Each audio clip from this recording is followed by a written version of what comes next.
বিমানবন্দর নির্মাণের আমরা দাবি জানাচ্ছি। ডলুর অধিকৃত জমিতে শ্রমিক কোঅপারেটিভের মাধ্যমে সরকার চাকরির ব্যবস্থা করুক। বহু প্রজন্ম থেকে বসবাসকারী শ্রমিক ও প্রাক্তন শ্রমিক পরিবারদের জমির পাট্টা প্রদান সরকারি প্রতিশ্রুতি অনুযায়ী রূপায়ণ করা হোক। ব্রিটিশ আমলে যে কুযুক্তি ব্রিটিশ সরকার মেনে নিয়েছিল তাকে অস্বীকার করে বরাক ও ব্রহ্ম কেন্দ্রীয় মন্ত্রী নির্মলা সীতারমন সেই প্রতিশ্রুতি অসমে এসেই দিয়েছিলেন, কিন্তু দুর্ভাগ্যজনক এই যে তিনি কথা রাখেননি। এয়ারপোর্ট নির্মাণের প্রথম থেকেই আমরা শ্রমিকের উচ্ছেদ হবে প্রায় 2500, মানে এই পার্মানেন্ট এবং অস্থায়ী এইগুলো নিয়ে, এবং এত উচ্ছেদ হবে তার আপত্তি আমরা আগেই করেছিলাম, এবং সেই প্রেক্ষিতে আমাদের আপত্তিটা অযৌক্তিক ছিল না। আজকে যে সুপ্রিম কোর্ট যেটা রায় দিয়েছে সেটা দেখা গেছে যে আমাদের এই কথাগুলো সেই সময় বলেছিলাম সেগুলো ঠিক আছে। সরকার এগুলো সবই জানে, সরকার জানে যে এনভায়রনমেন্টাল ইম্প্যাক্ট অ্যাসেসমেন্ট করতে হয় তার আগে। ওনারা জানেন যে সেই পদ্ধতি সেই রাস্তায় গেলে ওনাদের সেখানে সেটা সম্ভব নাও হতে পারে, তার জন্য ওনারা বাঁকা পথ নিয়েছেন, বেআইনিভাবে নিয়েছেন। 42 লক্ষের মতো প্রায় চা গাছ উপড়ে ফেলেছেন, যেটা পরে করা যেত সেটাকে আগে করে দিয়েছেন, শ্রমিকদের কর্মহীন করেছেন। এবং আজকে এই শ্রমিকরা এখানে সেখানে যে ডলুর শ্রমিকরা 100 টাকা 100 টাকা হাজিরা পাচ্ছেন, পাতা নাই বাগানে, অন্য বাগানে নিয়ে যাওয়া হচ্ছে, তারপরেও খুব কষ্টের মধ্যে ওনাদেরকে ফেলেছেন। এবং আমরা বলেছিলাম সেই সময়ে যে জমিটা খালি হয়েছে বা কেটে প্রায় 42 লক্ষ চা গাছ উপড়ে ফেলা হয়েছে, সেই জায়গায় কোঅপারেটিভ তৈরি করে প্রায় 1 বছর আগে আমরা পিটিশন দিয়েছিলাম চিফ মিনিস্টারকে, যে সেই জায়গাতে কোঅপারেটিভ তৈরি করে সেখানে প্যাকেজিং করে সেখানে লোকাল মার্কেটের সাথে সেটা ব্যবস্থা করা, এবং শ্রমিকও বাঁচবে, বাগানও বাঁচবে। সেটা তো ওনারা এখন পর্যন্ত কোনো কিছু সেই দিকে যান নাই। আমরা আশা রাখবো আগামীতে সেই দাবি নিয়ে আমরা সেখানে চারা গাছ রোপণ করা এবং সেই বাস্তবায়িত করে, যেমন পাট্টা জমিদের মানে এতদিন ধরে 150-200 বছর ধরে আছেন সেই বাঙাল শ্রমিকরা, সেখানে পাট্টা দেওয়া হয়নি। সরকার বলেছিলেন ওদেরকে পাট্টা দেবেন, সরকার তার কথাগুলো রাখেন নাই। মিনিমাম ওয়েজ এই বাগানে প্রয়োগ করা হয় না। আমরা দাবি রাখছি, সেই মন্ত্রী মিনিস্টার বলে গেছেন, কিন্তু আজকে পর্যন্ত সেখানে সেই মিনিমাম ওয়েজ সরকারি যে আইন আছে 1948-এর মিনিমাম ওয়েজ অ্যাক্ট, সেই অ্যাক্টগুলো আজকে পর্যন্ত বাস্তবায়িত করেন নাই।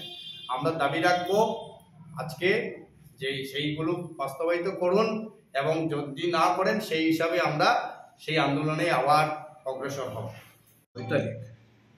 সুপ্রিম কোর্ট অর্থাৎ 6ই মে সুপ্রিম কোর্ট যে আদেশটা দিয়েছে যে এনভায়রনমেন্টাল ইম্প্যাক্ট অ্যাসেসমেন্ট ছাড়া কোনো ধরনের কাজ এয়ারপোর্টের কাজ হবে না, করা যাবে না, আমরা সেই রায়কে স্বাগত জানাচ্ছি।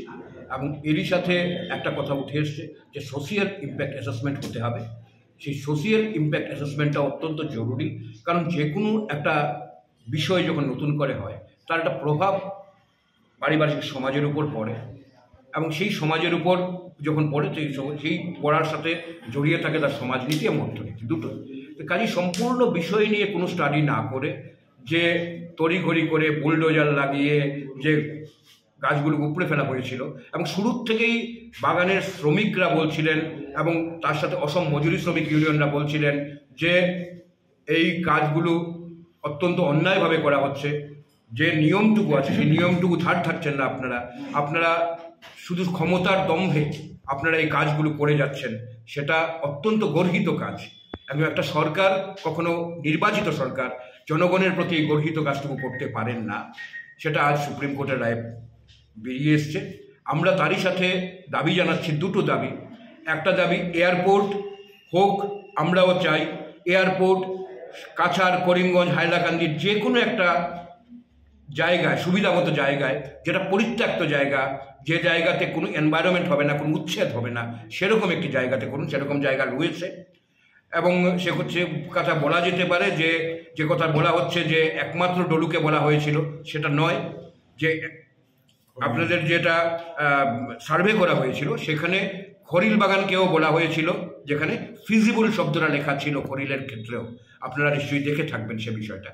তো এবং খলিল বাগানটা মোটামুটি একটা পরিত্যক্ত বাগানের পর্যায়ে রয়েছে, আপনারা গেলেও দেখতে পারবেন।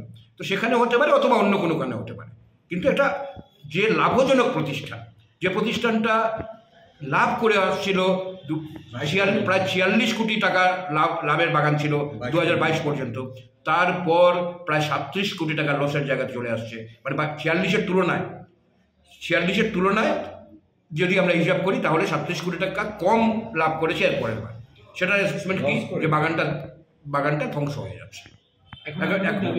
আমাদের দাবি যে জায়গাটা সরকার নিয়েছেন, সেখানে প্ল্যান্টেশন আবার চালু করার জন্য প্রয়োজনে এনরেগা ব্যবহার করে সেটাকে চালু করুন। কিন্তু শ্রমিকরা কাজ চাইছেন, কাজের জন্য শ্রমিকরা হাহাকার করছেন, কাজ পাচ্ছেন না এবং সেটা তাদের ব্যালেন্স শিটও পরিষ্কারভাবে উঠে এসছে, কারণ শ্রমিকদের যে পেমেন্ট করা হচ্ছে সেই পেমেন্টের রাশিটাও কমে যাচ্ছে। সে থেকেই বোঝা যাচ্ছে যে শ্রমিকদের তারা ডেপুট করতে পারছেন না। তো সেক্ষেত্রে সরকার আন্তরিক হোক শ্রমিকদের প্রতি, সরকার আন্তরিক হোক উন্নয়নের প্রতি। আমরা আবার বলছি, সরকার আন্তরিক হোক সত্যিকারের উন্নয়নের প্রতি, যে উন্নয়ন মানুষের উন্নয়ন হয়, যে উন্নয়ন মানুষ ভালো করে খেতে পারে, সেই জায়গা থেকে আন্তরিক হোক, ওই জায়গাতে আবার রিপ্রেজেন্টেশন করার ব্যবস্থা সরকার করুক।